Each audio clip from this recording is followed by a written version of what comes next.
I was one of those kids who was always tapping on pots and pans. My dad used to smoke a pipe, and so we had these metal tobacco cans that were around. And I remember as a kid figuring out that like I could tap on the metal part, or if I actually put a lot of like masking tape and covered the whole opening, kind of cross-hatch it, then it would like sound sort of like a drum. My mom put me in piano when I was 7, and she played piano. She went through the Royal Conservatory. My dad had played trombone when he was a student in university and that sort of thing. So there was always some sort of music around, and that was always certainly encouraged. You know, middle school came around in the band program, and it was time to choose an instrument, and I said, I want to play drums, and my parents kind of initially turned, I think, a little bit pale. I was able to convince them to buy me a drum set, and they kind of thought like, oh, that'll, you know, they'll do it for a couple of years and he'll get over it, and that clearly has not happened.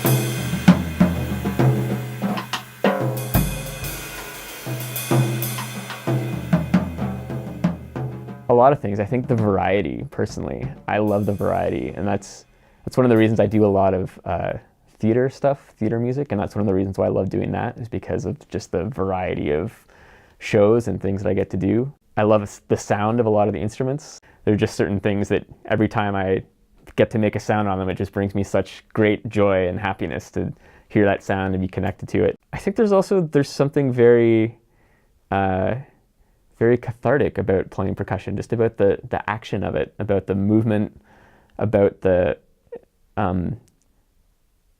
sort of the disparate nature of being connected to the instrument but not being connected to the instrument, a not constant connection, unlike a lot of other instruments where you're always holding it or you're always somehow touching it. Brings me great joy when I get to play them, and especially when I get to play them with other people and make music together. It feels very natural, and it feels like exactly what I should be doing.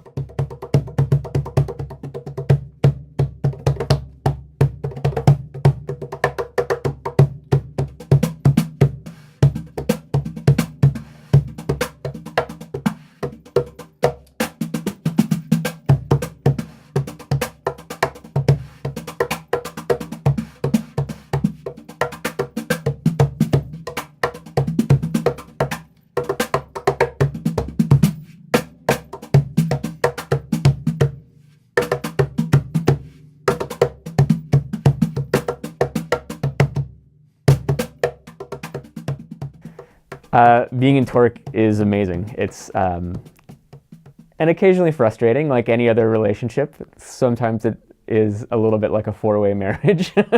It's been one of the great pleasures of my artistic life and my overall life, actually, because the other 3 guys in it are some of the closest people to me.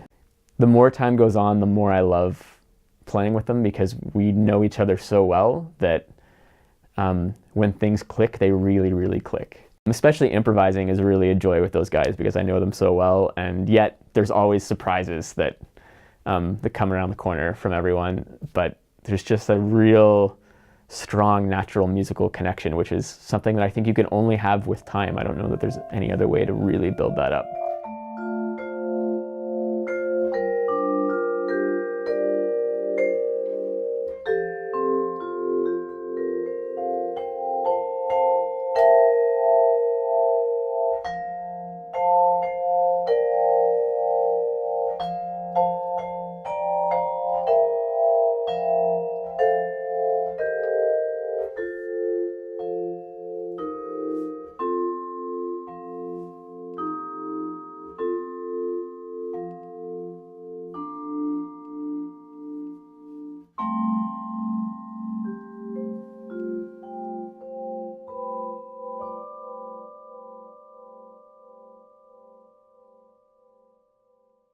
Sometimes I feel like it's kind of dangerous to try and strive for that. I don't know if that makes sense, but I feel like the performances that I recall as being the most memorable, sort of the best, the most enjoyable, are ones where everyone kind of went on stage and basically said, let's enjoy ourselves.